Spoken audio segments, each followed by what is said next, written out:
Welcome, readers. Today on Book Chat, we are continuing our fantasy series read-along with the next book in series, Book 3, A Reaper at the Gates. Stay tuned. Today's episode is brought to you by the Shelf Addiction merch store.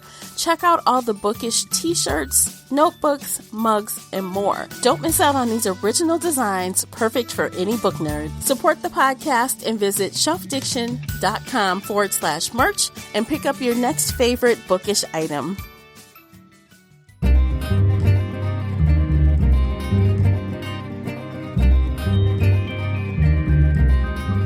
Hey everyone, I'm your host, Tamara Ford, and welcome to Book Chat here on the Shelf Addiction Podcast. Participate in this book discussion by joining the Facebook group Shelf Addiction Official. Talk about the series with us there, as well as other bookish topics. I hope to hear your thoughts on this book discussion. As always, you can find the three of us on Twitter and Instagram. The links for everything are below in the show notes. If you enjoyed today's episode, please support this podcast by sharing it with some book nerd friends or on your favorite social media space.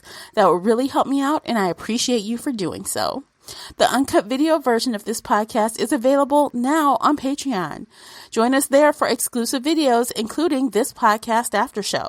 We get even more candid with what we have to say. So if you're interested in that at all, you'll need to come on over to Patreon and sign up. Before we get started, I have to issue a spoiler warning. This is a roundtable book discussion, so nothing is off limits. You've been warned. Welcome back to another fantasy series read-along discussion, and today we are talking about the third book in our series, A Reaper at the Gates. Joining me are my fantasy series read-along co-hosts, Casey and Nicola. Welcome back, ladies. Hey, everybody. I'm excited for today. How about you? Yes, so excited. Yeah. All right. So before we jump into it, as always, we're going to run down the stats and the synopsis. Casey, why don't you kick it off with the book stats? All right. A Reaper at the Gates was first published by Razorbill in June 2018. It is the third book in the series, and it came in at 473 pages long. It's chonky. The audiobook was narrated by Fiona Hardington, Catherine Lee McGeehan, Maxwell Caulfield, and Steve West, and it was 15 hours and 28 minutes long. Oof. All right, Nicola, bring it in with the synopsis, please. All right. So if you've been with us for the first two books, you know we're in the third book. It's an ongoing story. And at this point, we're beyond the Martial Empire, and within it, the threat of war looms ever larger. Helene Aquila, the Blood Shrike, is desperate to protect her sister's life and the lives of everyone in the Empire. But she knows that danger lurks on all sides. Emperor Marcus, haunted by his past, grows increasingly unstable and violent, while Kiris Vituria, the ruthless commandant, capitalizes on the Emperor's volatility to grow her own power, regardless of the carnage she leaves in her path. Far to the east, Laia of Serra knows the fate of the world lies not in the machinations of the martial court, but in stopping the Nightbringer. But on the hunt to bring him down, Laia faces unexpected threats from those she hoped would help her, and is drawn into a battle she never thought she'd have to fight. And in the land between the living and the dead, Elias Viturius has given up his freedom to serve as soul catcher. But in doing so, he has vowed himself to an ancient power that demands his complete surrender, even if that means abandoning the woman he loves. Okay. All right. Here we are. So first, before we get started, just want to remind you, if you guys are listening right now and you want to see our faces, this video version is available right now over on Patreon. So head on over and sign up if you'd like to physically see us talking about this book and see all the expressions and all the things, because there may be some things. So first, spoiler alert, as always. And with that said, I do want to jump into like right in the middle. I don't even care. I just want to jump right in the middle and give Nicola her props, because she's been saying this whole time. Yes. Yes. You were right. I was right. Did not see that coming. I was right. Yes. So what are we talking about? Tell us what you earned your props on, Nicola. Yes. Tell us all. So Cook is the lioness. So not the sister Liz. Cook is Lia's mother. So she's been protecting her from afar this whole time. Well, I mean, once she got out of the prison for the second book and the first and most of this book, she's been helping Helene and protecting Laia and still fighting against the Empire. Yes. And I actually think that Sava did a good job in explaining that when it came out, because even Laia was like, I didn't even see it. Like, she looked too old to be my mother. And she, you know, she addressed it. And she was like, well, I guess maybe, you know, after all the stuff she's been through, I guess she could be looking a little raggedy. White hair, but she did mention in this book, she mentioned that her hand, like Cook's hand, did not look that old. Like it didn't look as elderly as the white hair would make you think. I did think the other things that happened that came out in that that memory that was inflicted on Laia, the stuff about her father and her sister Liz was pretty brutal. So that I didn't see that coming at all. But it's I don't know if I'd call it classic backstory, but it's, you know, it's consistent backstory, I would say. It is. And I think between what the lioness, aka Cook, had to go through, you know, it explains the kind of person she is now. And it explains why she isn't maternal toward Laia. Not outwardly, you know what I'm saying? Yeah. Because earlier we were saying, well, she doesn't act like how a mother would act if your daughter, and she doesn't. And that's because... But she's protecting her.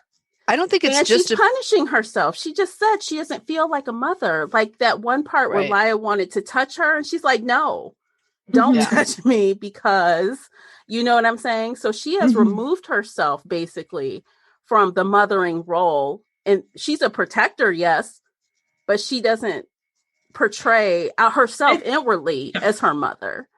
I think it's more trauma and like PTSD because, you know, she murdered her own child. This is kind of like the brain protecting the self of like, I'm no longer a mother. Right. Because isn't that like, you know, she can't face that fact. Yeah. She can't. She murdered her husband and her daughter. She can't, you know, let herself feel that. So I think it was more of like holding back in that sense to try and like help her brain. For sure, but I read it more as even at a less psychological level. No one can know that Laia is her daughter, or she's at she's at the same risk, right? Oh, absolutely. Because you know, Karis knew that. Well, I guess Karis didn't know that Laia was the daughter, right? So that's good. Does she still? I think she still doesn't. Well, everybody does. There was something in the first book where Karis was like, I killed your mother, right? Yes. Or I killed the lioness. Wasn't there something? She did say she killed the lioness. But I don't know if Karis knew that Laia was the lioness's her daughter at that point. Yeah. She just knew that she was part of the resistance. By now she should know, because they've been promoting the story all over the Empire. Yeah. Right?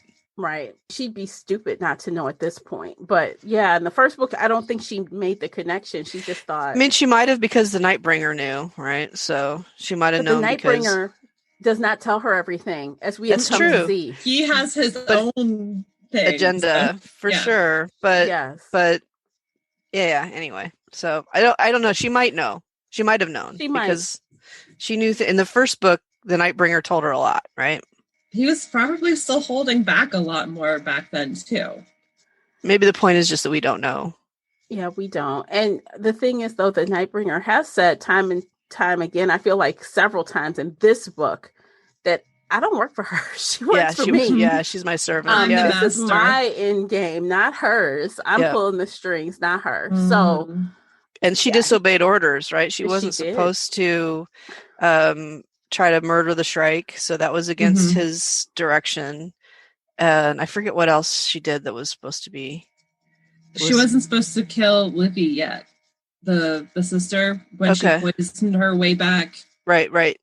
Towards the beginning of the book, not quite the beginning, but a little before the middle. About a third of the way. This book is so long. It was like, I don't know. I have a confession, you guys. Pages. I have a confession. I didn't have time to read the whole thing. I started it on time. I had to skip through the last quarter a little bit. I read the last chapter. I know what happened. I know who died. I skipped around a little bit and got like the relevant stuff. I think I can still talk about it. Okay, but I got a little short. Okay, time. well, with that said, let me just say I read all of it, page to page, and I do want to complain because I do feel like it was too long. So if I had one criticism for this book, I think it was about 100 pages too long. Some of the stuff could have been cut back a little bit. I would have finished it if it was 100 pages less. Yeah, I mean, some of the pacing dragged here and there. Like, some of the stuff seemed repetitive a little bit in some places as far as like information getting to us. Like, I feel like, okay, we already knew that, or... There was a lot going on in this book. There were a lot of threads. There were a lot of threads. I feel like they were, dare I say, fleshed out too much. I mean, sometimes you complain about things not being fleshed out enough. At least I do sometimes. Yeah. But in this case, it seemed just like a lot. I kept like figuring out, when am I? Okay, so when I first started this, I was very excited about it because the Nightbringer had that paragraph in the front. And I was reading, I mean, I was going through this like, okay, when is the next Nightbringer chapter? I wanted his chapters. And I was disappointed. I was like, okay, well, you gave me this tease. And so then I'm just reading and getting through it. And I just felt like there was this spot where I was kind of like, oh my God. I don't know if I was just frustrated with the story developing slowly or if I was frustrated that I didn't get the point of view that I wanted when I wanted a little bit of both. That's what I felt. Because I wanted to see the Nightbringer's point of view again. I did. But yeah, there were parts like with Helene when I was just like, come on. We know that they're fighting. We know that these people are fighting. And I did appreciate sometimes she would just kind of like skip the fight scenes to be like, yes, my hammer saw blood on both ends by the end of the night. I was like, good. Yeah. Battle in one sentence. I like this. So let's move it along. Like sometimes that was like, I was like, come on. We need less of this plot line. Less of walking through the streets alone, right? For everybody. That happened like 3 times with her, didn't it? Where she was trying to walk around by herself and one of her guards would be like, you can't be by yourself. I feel like it was Harper. He kept Harper was harping on her like, what are you doing? Like, the one time she was alone, they did try to kill her. I know. And he's like, it's my job to keep you alive. Like, what is your problem, girl? And it's like, she don't want to hear it. What happened when she went off on her own? Gotcha. Not good. Gotcha. But she got out of it by the skin of her teeth. She got out of it. Because of the Nightbringer. Because a little bit of help. I did like, my reaction to that point of view, Tamara, was I did like it, even though it didn't come back through the rest of the book very much, but it did sort of change the way you see him when he does show up, right? You understand, like in the second book, I think he comes right out and says basically he wants to destroy all of humanity, right? I didn't feel like that was actually his goal in this, like, or maybe things got confused, or maybe I'm lulled into some kind of sympathetic viewpoint with him. I don't know, but releasing I'm going to skip ahead. Spoiler. When he releases the djinn, you get the feeling that this could be an okay thing if they can get past their rage, right? Because they're supposed to pass over the spirits. But yeah, that whole mythology arc was it's one of the reasons why this book was a lot, right? So it wasn't a bad thing, but there was a lot involved in discovering what happens when the ghosts get out of the forest, and Elias's struggle to access the magic of Malf, and Sheva being killed, and the hut burning down, and then the zombie apocalypse. Like, guys, I'm so tired of zombies. I can't even tell you. Well, the ghosts inhabiting the living people. Slightly different than zombies. But they were the dead people too, right? It was the dead couldn't pass over. Right. So that was like a short thing though, right? Or was that? I don't I remember guess. zombies more than that one part, but I just remember them distinctly talking about the ghost, like, that was around the part where I started skipping things, so I may Okay. have inferred zombies. Okay, because the ghost would come and just take control of living people and other things. So, because you can't assume everyone's original body is available, because they're just out there creating havoc and a mess. And Yeah. I just felt like the Nightbringer. I wanted. You're right. So in the beginning, we thought he wanted to destroy all the humans, but in this book, it definitely had the free the djinn vibe. That was all they were about. And at the end there, when he had the 14 ogres, I was like, oh, but if he just gets rid of them, doesn't it solve his problem? Like, does he really need to go off and kill everyone else? He's freed the djinn. He's gotten the 14 martial holy men and women that thought that they were the ones that were supposed to have the power. Do you really need to go off and kill people anymore? Like, I don't know. Rage and vengeance, maybe. Like he's had a millennia or more to sit in his anger.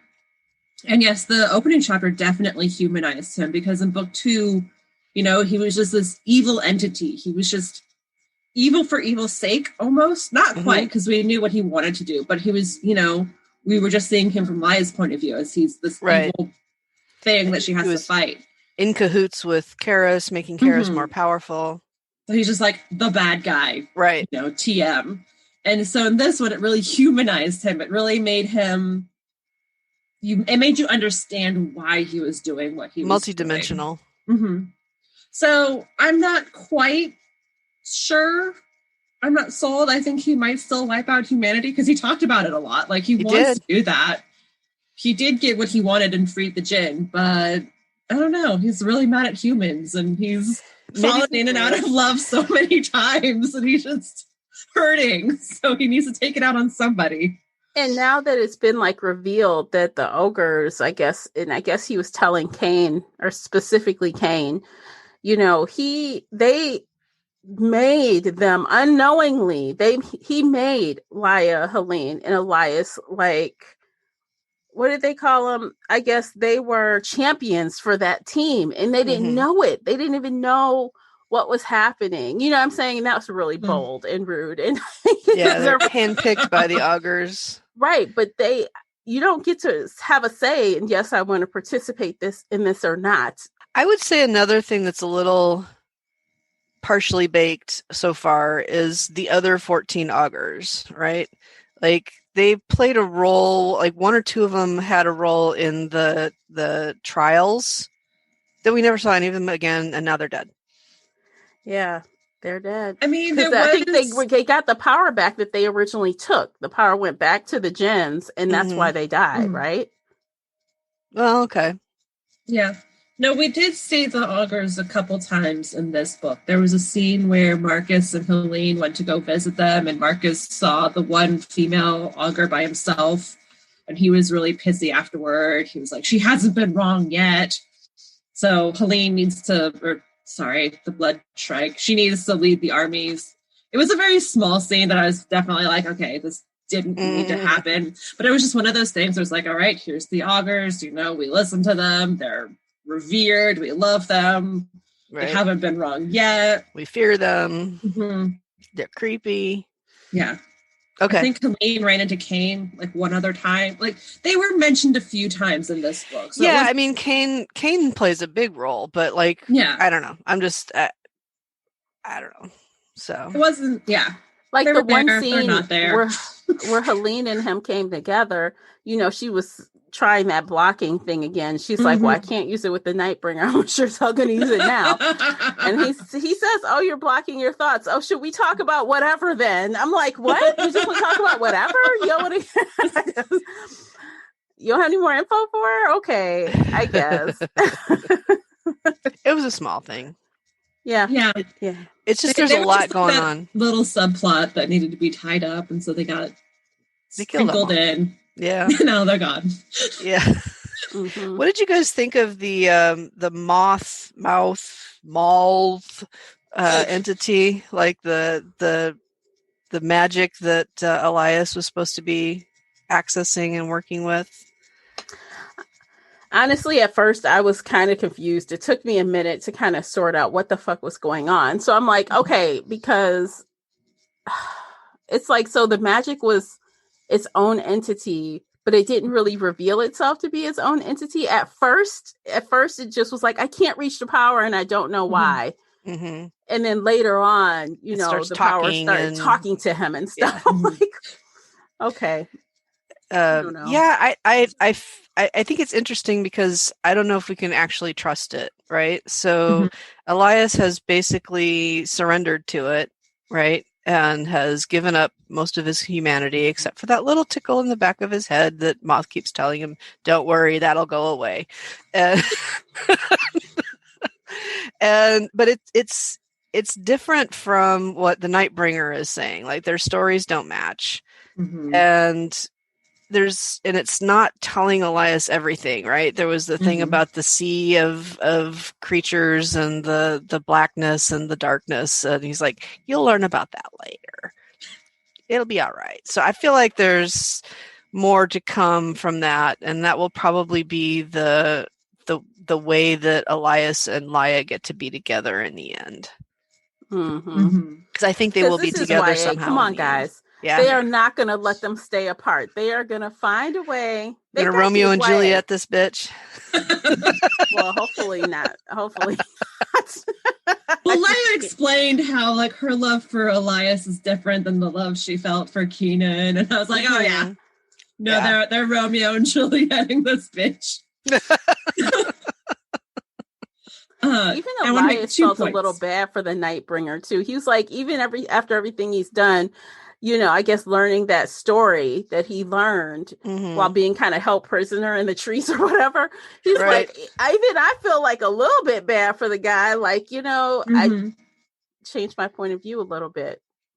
Never mind, he slept with my girl and lied to her face. So the thing that I find hilarious also in this book is how the titles have shifted. For example, this whole time we're calling Helene, and now she's just Bloodstrike. This whole time we've been calling what's her face? Karis. We've been calling her what's it? The commander. What's Commandant? Her Commandant. So now this whole book she's Karis. Like, we're just calling her by first name here. That's what we're doing. Interesting.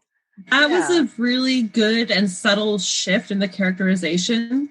Like, at the beginning of the book, Helene talked about how she's no longer Helene because she watched her family get murdered. She, like, really submerged herself into her job, so to speak. And so in her head, she called herself the Bloodstrike instead of Helene.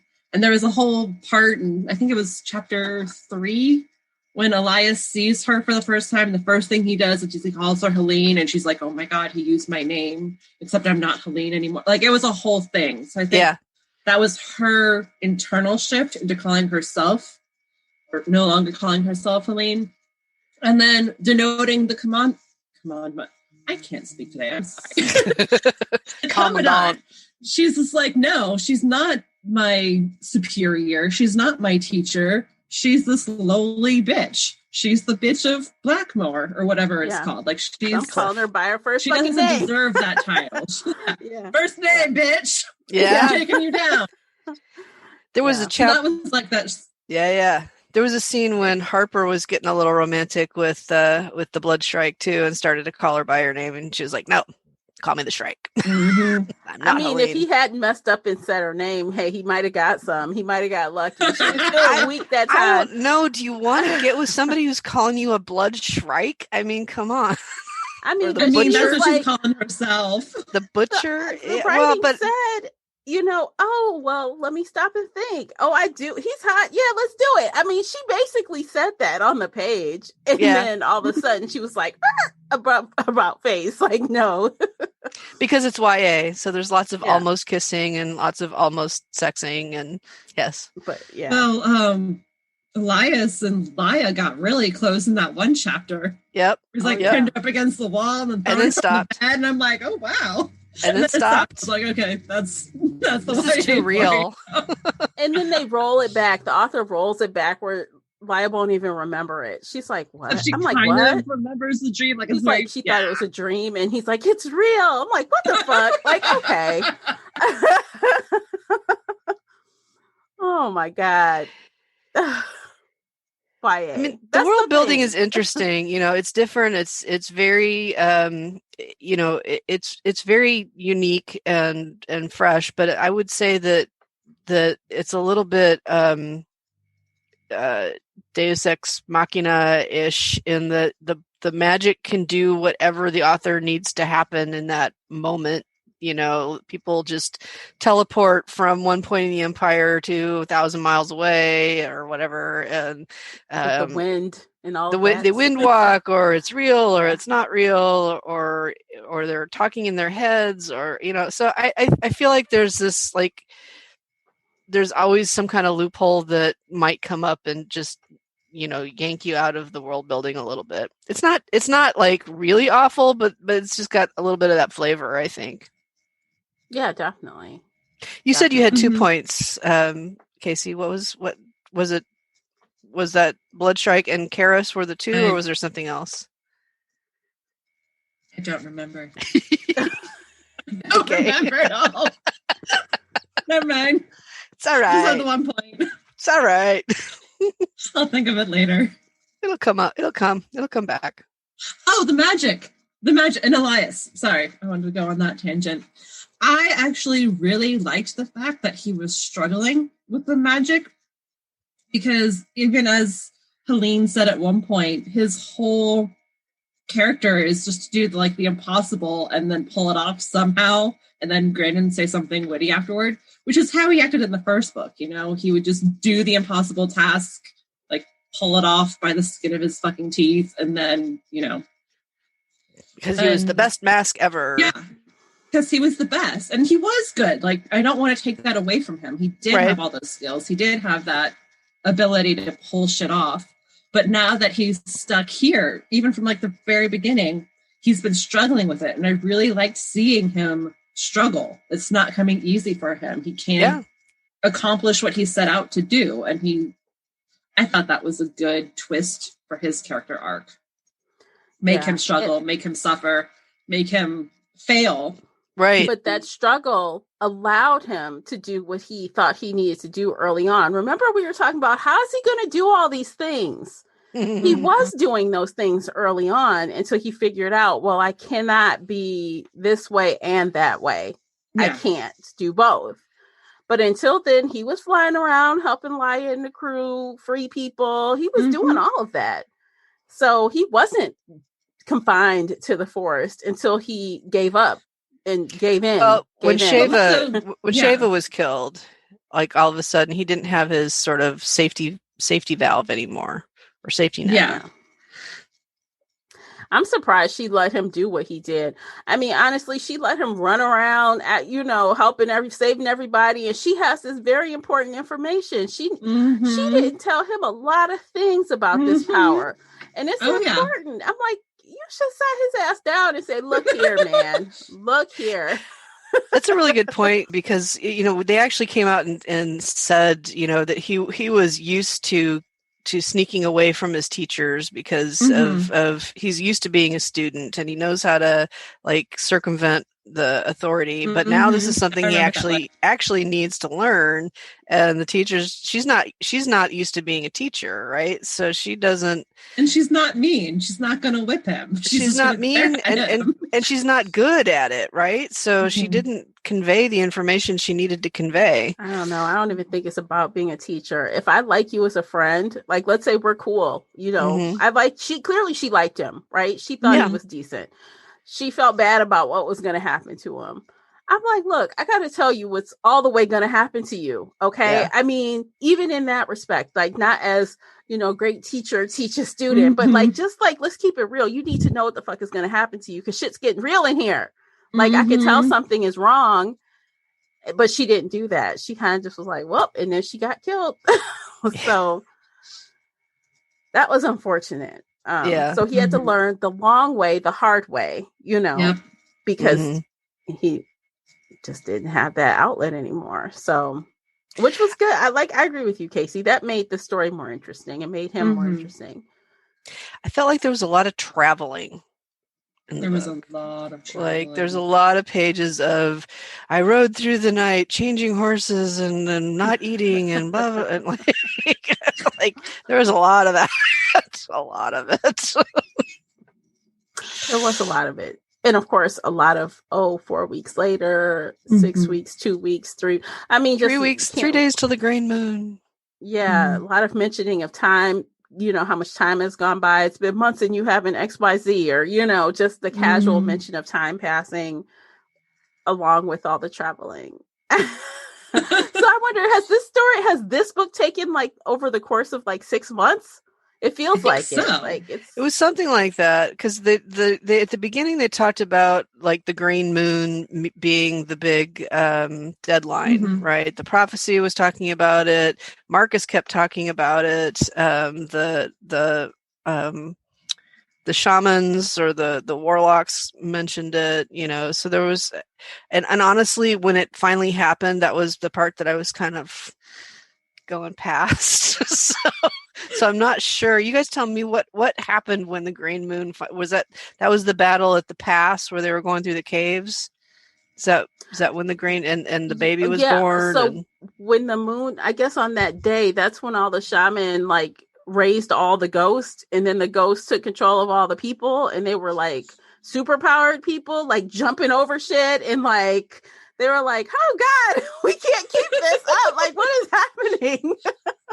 So yeah, that was the day that, shit went down. Like, because, even Helene, she's like, why do they have that army just chilling out there? Like, are they stupid? They're just eating there's through. No siege machines. There's no right. Yeah. They're eating through their resources. What's happening? And surprise, that's what's happening. They were waiting for that day to activate on their plan. So that was a mess.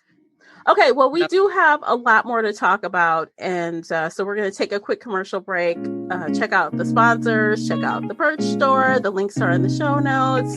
We have some cool stuff in there, and when we return, we'll continue our conversation. Stay with us. Today's episode is sponsored in part by audiobooks.com. Audiobooks.com now has 175,000 titles and 1.2 million podcasts. New customers get 3 free audiobooks comprised of 1 premium credit and 2 VIP titles. Use our promo code SHELFADDICTION, spelled as one word, when you sign up at audiobooks.com. Again, our promo code is SHELFADDICTION. Guys, we are back. Welcome back to the show. We're going to continue this conversation because we have several more topics to cover, which during the break, I wrote them down just so we're not get lost in the, how we do. In the shuffle, in the conversation. Yeah. So we were talking a lot about, the Nightbringer and stuff. I think I want to talk about the other villain too, which is Marcus. Let's talk about his lame ass. Crazy son of a bitch. He's lame. First off, he gets pure enjoyment out of breaking bones. That was pretty dreadful. Can we just... Oh, God. Yeah. Like, really? You're doing this? I can't. Yeah. And then when he found out that she could heal... He goes and breaks something else and is like, hey, blood strike, come fix this. I want to see it. Oh, my God. And then he asks her, so can you heal yourself? She's like, no. Not at all. Nope. Don't hurt me. Nope. Can't do it. Nope. And I think he knew she was lying, but who cares at that point? Almost definitely. Yeah. So he's a wretched person. I think healing herself was not as easy for her either, right? So it wasn't a total lie. But although I think the text did come out and say, no, she lied. Well, you know what? I think that, of course, it was difficult for her at first because she didn't know she could do it. And without the Nightbringer telling her, like, yes, you can sing your own song, she had to figure out what the fuck that was. But I feel like now that she's done it, it's not impossible for her to do again without assistance. Yeah, like it'll be much easier. True, but they've been saying all along that the more she uses that power, the more it takes from her, the more like she'll need to sleep. Yeah, well, it's not just that, but she's like tied to the people that she heals, right? Mhm. And it's harder to walk away from people who need healing. So there's some subtlety to using that power and what it costs her, I guess. That I don't think we know everything about that yet. No, and I feel like there's going to be like a loophole. Like if you're healing yourself, I feel like there will be. Like you can't heal yourself and fall out at the same time. It doesn't work that way. So I just don't get it. So I guess we'll have to see. I'm sure she'll do it at least one more good time before it's all said and done, because that's like a nifty trick, pull it out. So talking about these powers, it occurred to me this morning, we were getting ready to do this podcast and I was pouring my coffee like I do. And I was like, maybe the reason that the Shrike and Laia both ended up with these powers is because they both had a piece of the star on them, right? Mm-hmm. When they were touched by the Ifrit or whatever the heck it was. So that doesn't really explain Cook's, who seems like she's got some star. She had the armband before she passed it on. She had it. Right. Right. So I'm just wondering if that, and of course Laia can still do stuff even though the armband is gone. But that was one of those, I wonder kind of moments. Mm-hmm. I mean, probably that would make the most sense. I didn't expect it to be in her mask. What did you guys think about that? Was that the thing that was spoilered for you when you looked at the cover, Tamara? No, no. Okay. But I didn't even. No, that wasn't it. Nope. Okay. But yeah, I didn't even think about it being in her mask. But then when you think back, it was like they made such a big deal of those pieces, like between the chest thing that she was wearing and the mask. Mm-hmm. And then they did say, hey, this is a part of you or whatnot. Mm-hmm. So it did make complete sense when it came out to be the mask. I just didn't consider it before. I don't know if I thought it made complete sense personally, because it just said something like they put it in your mask. Like, who's they? I guess the augurs must have done it.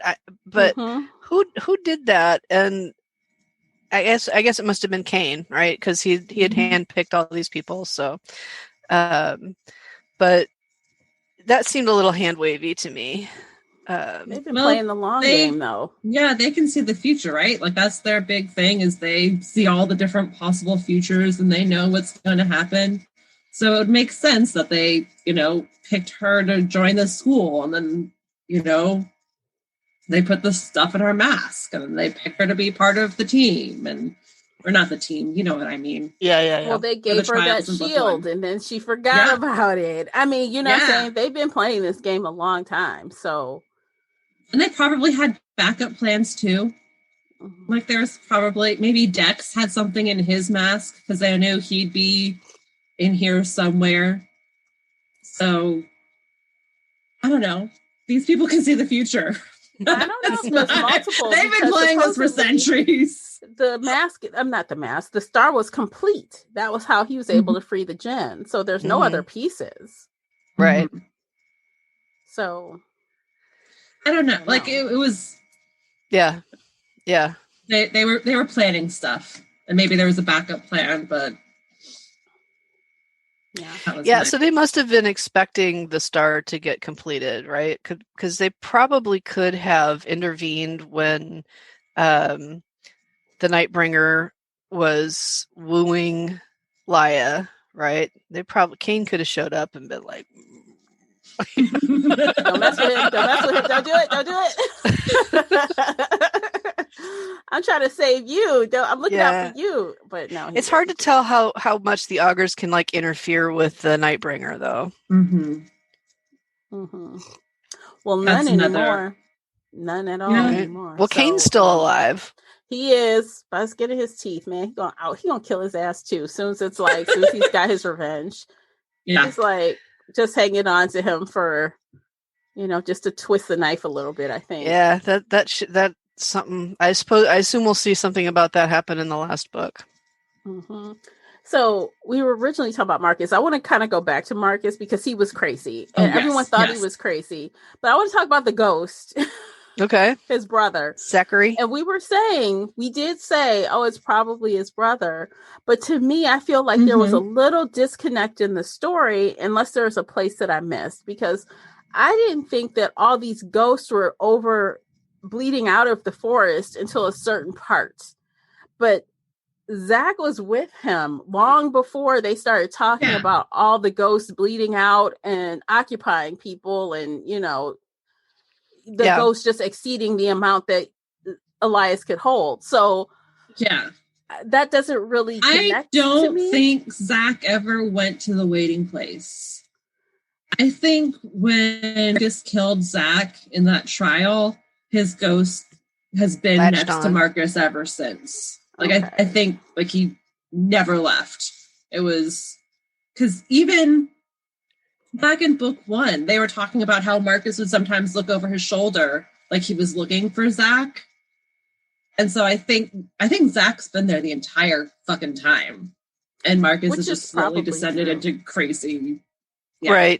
Right. But I still feel like that kind of goes against what they were explaining in the book. So ghosts are... It does. It does.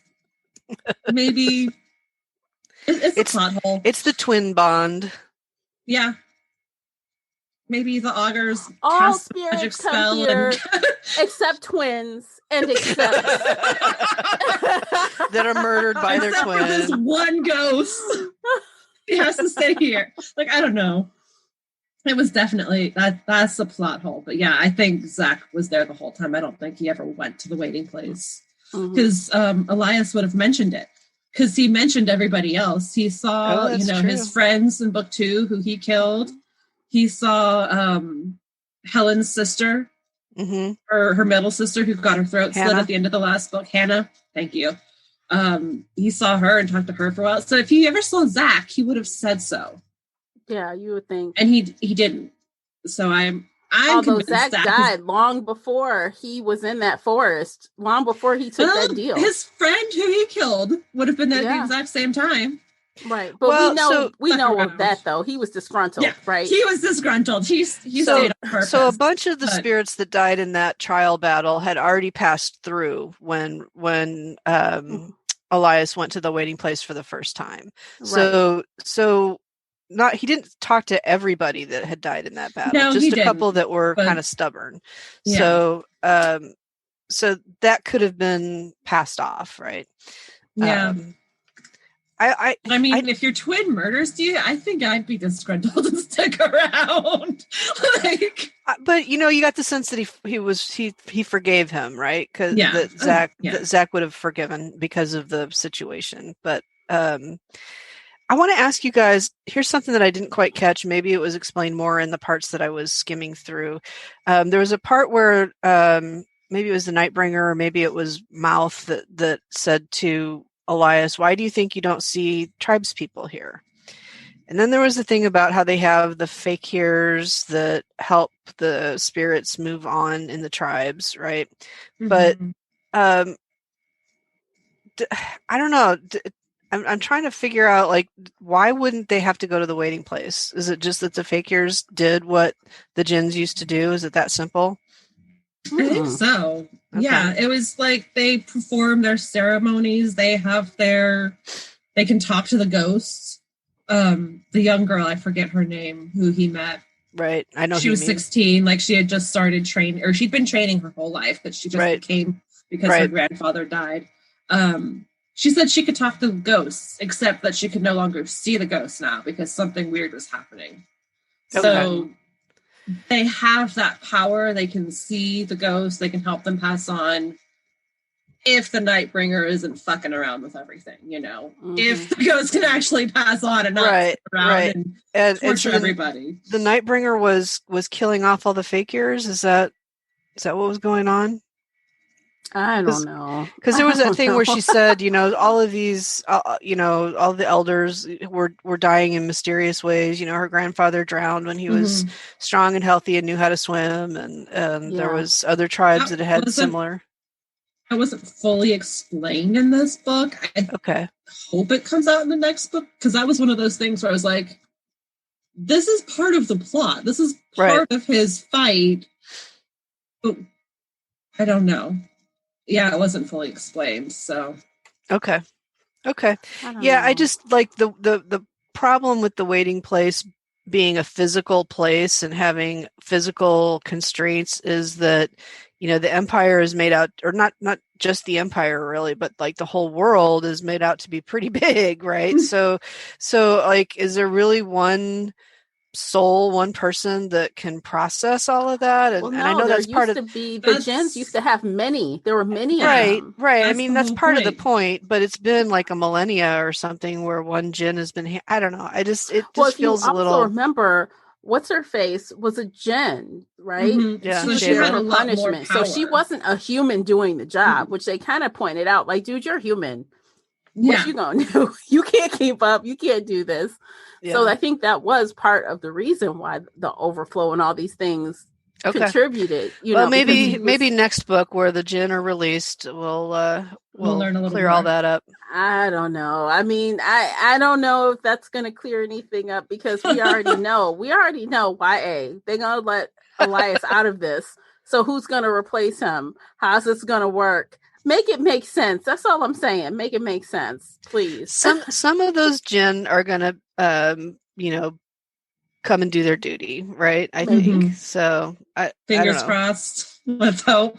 It's YA. Well, it's YA, and they've already sown a couple of seeds about love being the answer to all the problems, right? Mm-hmm. So it's going to be like the Nightbringer falls in love. Is it? Oh my God. It's the only power strong enough. It's the only power strong enough to turn back the tide of blah, blah, blah, blah, blah, blah. Let's ask Elias that in 40 years. Saying. I don't know. Okay. I'm going to roll with it. We will see. We'll see. We'll get it. Yeah, I mean, but even with the couple of plot holes, I think the story still held up with a couple of things that kind of slipped through. I still kind of just bought the plot, outside of the couple of things that kind of just ding, ding, ding, like something doesn't quite fit. Yeah.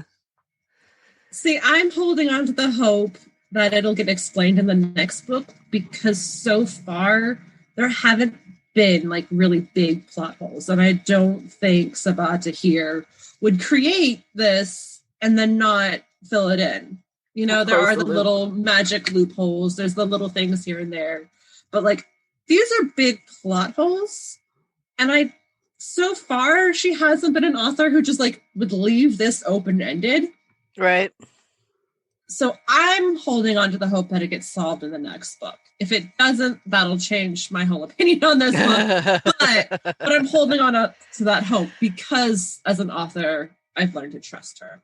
And I think that's really the heart of this whole series, right? Is how the souls are crossing over, and what the role of the Jinn and what the role of Elias are, and is it really the whole world, or is it just this? What happens to the Nightbringer's apocalyptic vision, right? So maybe it turns out. I would be surprised if we hear any blip about the whole world. We haven't yet. Not really. I thought we did. I mean, like we hear about this region, right? But I don't think. Okay, but the Mariners are not part of the Empire. The Kakons, those are the ones that were fighting at the city gates. Those are not. They're not part of the Empire. But they're in the region, though. But they live in the region. It's like a continent instead of a globe. Okay. Yeah, that's how I took it. What Casey is saying. I'll roll with it. But they talk about the scholars, and they talk about the marshals, and then they talk about the tribes people. And like at one point, Nightbringer was like, "Well, the scholars are just the beginning. I'm coming for them all." Right? I'm. Yeah, the region. So I'm picturing it as like, continent. Okay. Like China, not Europe size. Like it's big and it's huge, and everybody is spread out everywhere. But Or I guess I should say Asia, not China, because Asia is the continent, and I actually do have half of brain cells somewhere in my brain. Sorry, guys. It's okay. No, it's fine. We know what you mean. The continent, yeah. Right. Well, even just China is pretty huge. So. Yeah, no, but like that. Yeah. Picturing it. Well, I guess we'll find out. A whole globe that he's going to go after the every continent and every land spread out. Yeah. Yeah. I don't know. Oh, so the baby, y'all, the new little emperor. I thought that was so unique how the author had Helene kind of heal the baby before the baby was born. She had to heal the baby. And she kind of put all this intent of what she wanted him to be. Mm-hmm. Yeah. I was like, that's kind of cool. And I did like that was that line. There was what? There was that line where she's like, "Oh, I should make him love his people." This thought popped into my mind, like it was planted there, and I was like, "Huh? I wonder why." Mm-hmm. Was it planted in there? Maybe. Is there someone in this room, say, that can manipulate your mind? Right. Who's standing next to you? I know, right? Yeah. But it's not a bad thing. I mean, he didn't have her plant like a penchant for torturing animals or anything like that. No. Or raping slaves, like his daddy. So, and I mean, even when that baby was born, Laya says, "Hey, whisper your good intentions toward the baby or whatever." And she's like, "What?" Just do it.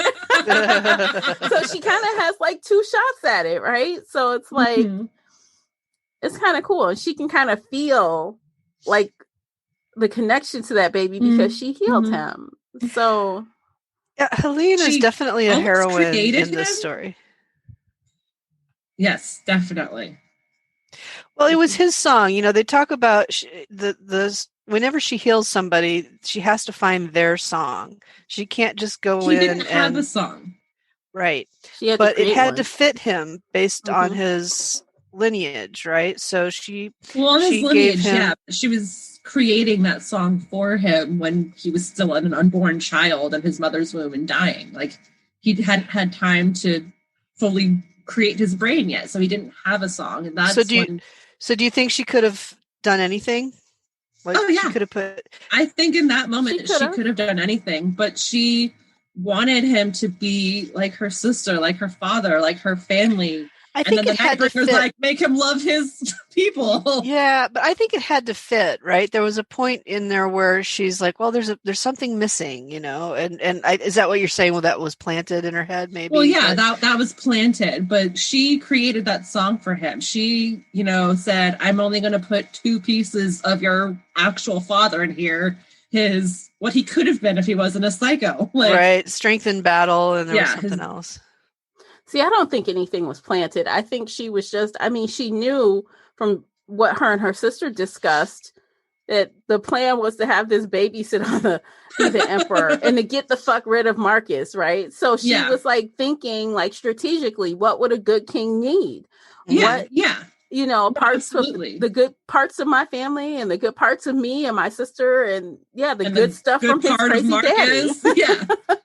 So I don't think it was planted. I just think she was just making sure she covered all her bases, I think. No, the line about loving his people was planted. Oh, I didn't get that at all. I don't know. I didn't get that it was planted at all. I need to find that sentence because I missed it. Because it was meshed with everything else. I did not get, that part was planted. So it went over my head. She literally said it. It was half a sentence. She said it was planted? Yeah. The thought appears in my head as if it's been planted there. This is on page 292 of 515 in my ebook. Girl, so the thought appears in my head. I'll take your word for it. I'm just saying. I'll just take your word for that it. Line, it could have been intuitive still, but I'll just go with what you're saying. It could have been intuitive, but with that line, I was like, who is standing next to you? Can he not read your mind? Can he not plant the thoughts in your mind? Use your brain. It doesn't seem like something he would do, though, especially if he wanted to destroy all the marshals. Okay, tell me. Well, that was his thing, was that he loved his people. He loved his so people. Maybe it wasn't intentional. Maybe it was just something that was going through his mind. And she picked up again, I hope it gets explained later, but chapter 1, when we first see the Nightbringer, like on that opening page, love will make it all okay, you guys. Yes. That's how we're going to get through. He loved his people. He loved his children. He loved his wife. He loved. I just cannot. Then he had to fall in love 800 million times to get all the pieces of the star together. It's all about love. Oh my God! Just stab me with a pitchfork right now. Like, have you not been reading fantasy like ever before, Tamara? I have, but damn, I mean, it's just like this is just like overkill of love. It's a bit much on the love. It really is. I feel like it's on the verge of being a Disney cartoon. Like, it's close. It's a little violent. There's no sex. It's almost Disney. Oh I just can't. I don't know. I mean, I'm sure it's going to have this sappy ass ending that everyone is just going to be like, oh, it's so cute. And I'll be like, oh my God. Okay.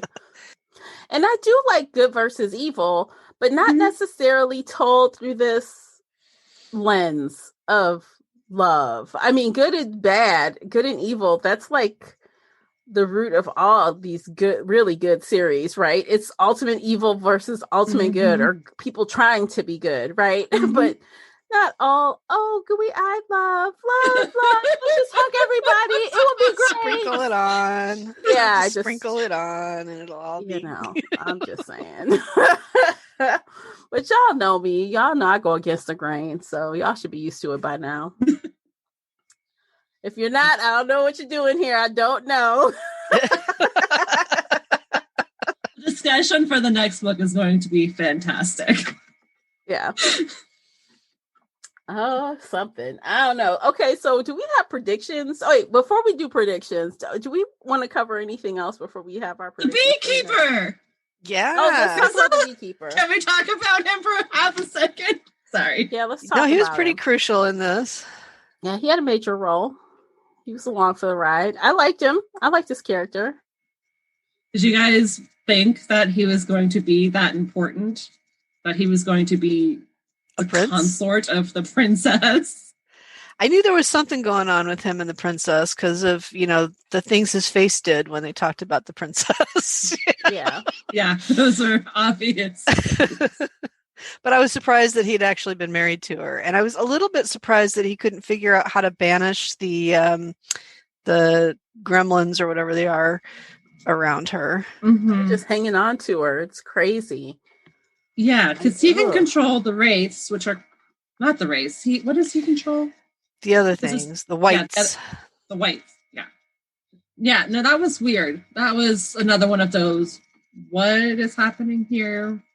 This is... Because like the magic people are usually able to fight them, right? Mm-hmm. So like the guy at the forge, Spiro could fight them, and Laia could fight them. Like if you could see him, usually you could fight them. So why is it that Beekeeper could see them but not get rid of them? I thought that was yeah, that was weird. Yeah, with all his connections, right? With the things the whites coming back and telling him things. Why couldn't he send them out on a mission to figure out what the hell he could do to get rid of those things on the princess? Or fight them himself. Or, get one of the other magicians in the town to fight them. Mm-hmm. Like, there was something else going on that, again, potential plot hole, but I'm holding out hope that it will get wrapped up in the next book. And if it doesn't, what the fuck? I think you're right. I think that they've established that the Mariners are an ally for the good side. I think they'll come through. I think that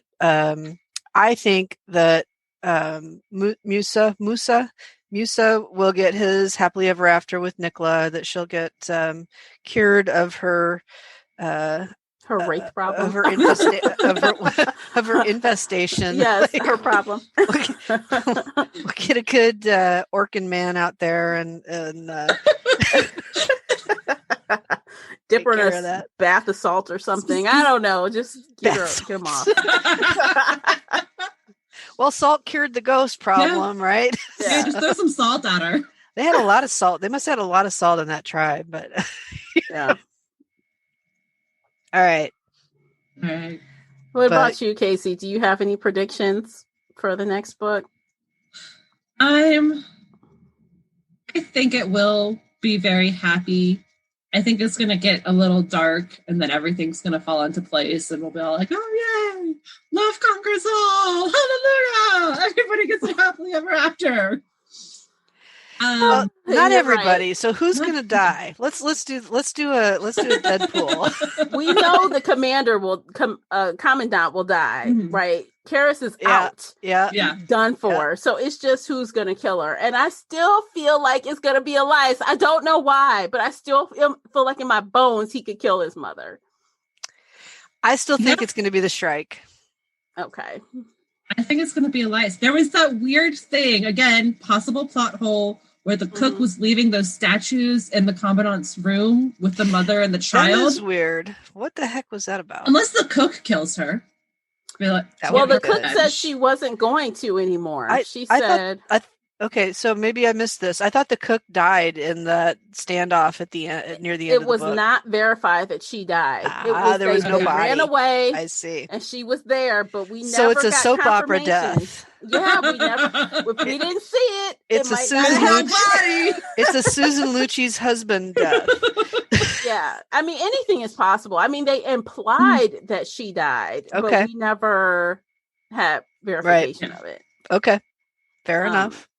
Yeah, so I know Karis is going to be gone. I feel like for some reason, I don't know if the Nightbringer will be dead or if he'll just be banished to somewhere. I feel like he'll be gone, but maybe not dead. I think he'll get redeemed because he's supernatural. He's probably not going to be killed. I mean, the Jinn can be killed, but it takes some effort, right? And he's the strongest one. So unless his people turn on him, which I don't think is going to happen, I think he's going to be redeemed. That's my prediction. I'm not sure. And there's nothing I hate more than just all the villains being redeemed. I fucking hate it. That's not all of them. It's only one. Marcus is dead. Karis is going to die. We'll see about Nicola. I don't know if she's totally and the warden of the prison died. So. Now, I think the Nightbringer might banish himself. I think that's my prediction. He's going to be happy. He's going to be at peace finally, and he's going to wander off. I would accept that. I don't know. I feel like he did a lot of bad things, and just because you originally were a good person, and yes, what happened to you and your people was not fair, that doesn't mean you can go around tricking people, doing all this stuff, killing people. I mean, he's done bad things. But he had to give love. He had to love all those people in order for it to work. Okay, I give up. I fucking give up. Okay, let's just roll with Casey and Nicola, and we shall see what happens. I give up. He might sacrifice himself. I could see that. I could see that maybe he sacrifices himself to save some other big, only if it's his people or his children or if his wife comes back, but she's fully dead, right? She's dead. Supposed to be. Yeah. Actually, one thing about that, he was he loved Lyra or whatever, but he kept calling her child toward the end. Every time he talked to her, he was calling her child. I'm like, well, he's very old. They're all child. He calls everybody child. If you sleep with me, don't call me child. I don't give a shit how old you are. Do not call me child. Point. But okay. He was in a younger body when he slept with her. Does that make it any better? I mean, maybe the author wants us to forget that happened. So he had that comment early on where he's she was so sweet. Tasty. Yeah, she was tasty. She tasted. She tasted delicious. like morning dew or something ridiculous. She was delicious. Yeah. Oh, Lord. Yeah. There were hints to the sex, but not Yeah, there was some dick Details. swinging going on there. So Okay, well, I don't know. I'm scared for the conclusion a little bit because it's even longer than this book. It's 518 pages in paperback. I'm a All right. little bit nervous about it. It's even longer. I don't know. I feel like there's going to be some dead zones in there because this book has some dead zones. So I'm prepared for that. They rode through the night, not Right. pausing to sleep or eat until Harper made her eat and sleep. At least that was just a couple sentences / paragraphs and not like full chapters describing everything. Yeah. Like it was necessary, but yeah, it did try. Yeah, we'll have to start this one. Give it enough time. Mm-hmm. Yeah, because this is going to have to like marinate with me for a while. Because like in all fairness, I did just finish the book. So maybe after I marinate on it, and then by the time I start the fourth book, I'll be like, excited again, kind of like, ooh, but we'll see. Okay, let's rate this thing, y'all. We've been talking over an hour. Let's rate the thing. Let's do it. Who wants to go first? I'll go first. I give it a 4 stars. It was action-packed. The character growth is beautiful. There were a few parts that lagged. There were a few parts where, it's a little hinky, possible plot holes. So I'm just like, I'm holding out hope that it gets wrapped up in the next book. And I'm excited to read the final book. Okay. So I give it a good 4 stars.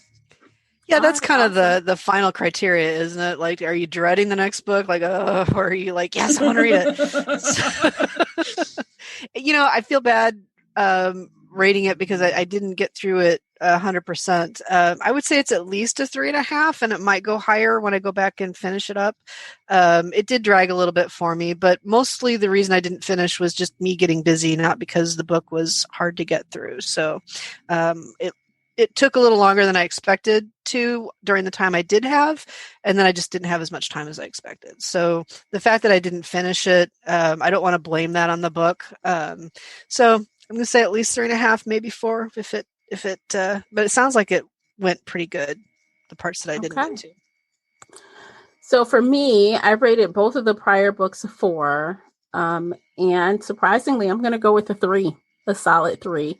I did enjoy it overall, but I did have a few issues with the pacing and some extras. It did drag for me a little bit here and there. I don't know. I just didn't feel as good about this installment as I did about the previous one. And it leaves me now, like I mentioned already, I'm kind of skeptical about the last book. I don't know what I'm going to get. I don't know. I'm not feeling 100% confident going into the final book. But I did. Overall, it wasn't bad. It wasn't bad. And it wasn't spectacular either. So I'm just kind of right in the middle. I would say I'm glad there's only one book left. Like if there were 3 books, I'd be kind of like, uh-oh. Yeah, definitely. And I agree with you.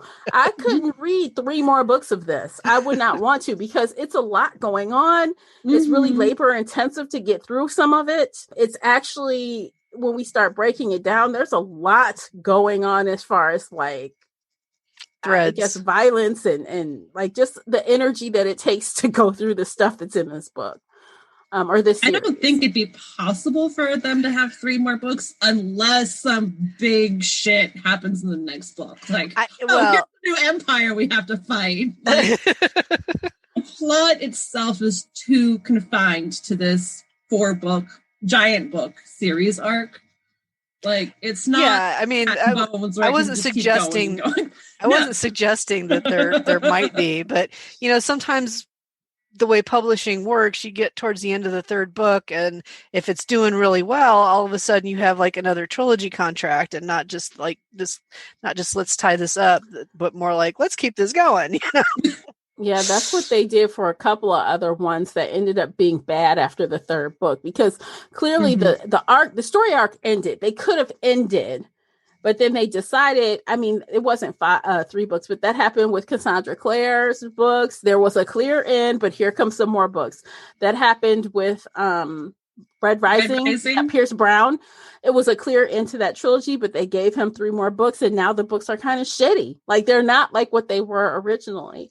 And if they did that here, it would be a mess. All right, guys, I guess we're done with the show. What do you guys think? I think that's a wrap. I think so. We are putting a Reaper at the Gates to bed. So come back next month and we will talk about the final book in series, and we will also reveal what we're reading next. So you'll want to get involved in that. Join us on Facebook and Shelf Addiction Official. Follow us on social media. You don't want to miss out because we've got something really cool planned for the next series, which is we're holding on to that secret tight until next month. So until then, happy reading, and we'll catch you guys next time. Take care of yourselves. Bye, everybody.